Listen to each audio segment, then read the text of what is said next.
The big industrial strike of the metal mine workers, which is fast spreading over the entire West, has already shut down mines to the extent that copper production has decreased 500,000 tons a day.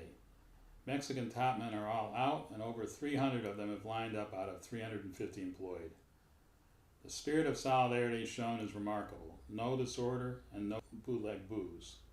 These tactics are bringing the corporations to their knees, as they can find no excuse to use violence. This is Eric Chester, and this is the latest book that I've edited.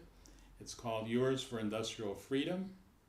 It's an anthology of the industrial workers of the world. Okay, so the industrial workers of the world were a union of radicals, and it was founded in 1905, but it remained small until World War I.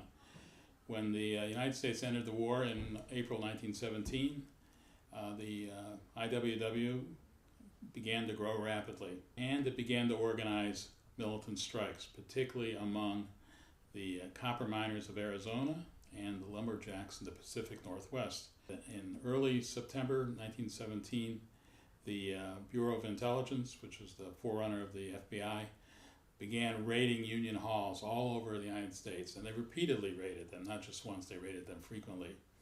And they seized literally tons of documents, took them all to Chicago, and began going through them.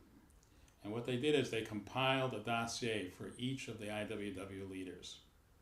By the end of September, there was indictments. Dozens of IWW activists and leaders were indicted for violating the Espionage Act, and in particular for obstructing the war effort in the draft.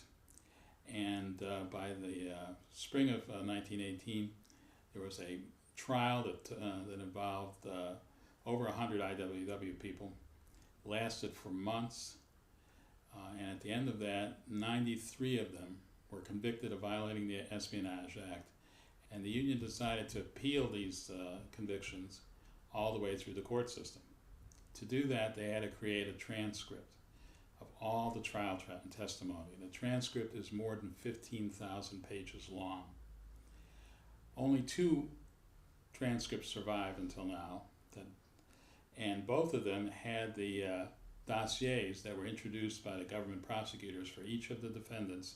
Those dossiers were excised from the transcript, probably because the federal government wanted that.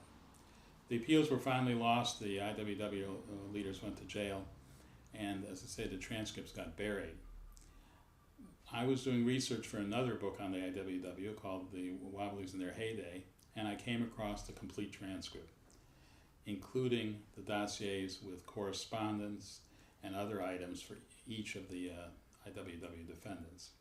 And it's the correspondence that is the basis of this anthology. So these are letters to and from IWW leaders, IWW rank and filers, about a whole variety of different topics. And I've selected some of the key items and created this book around it. It's called Yours for Industrial Freedom.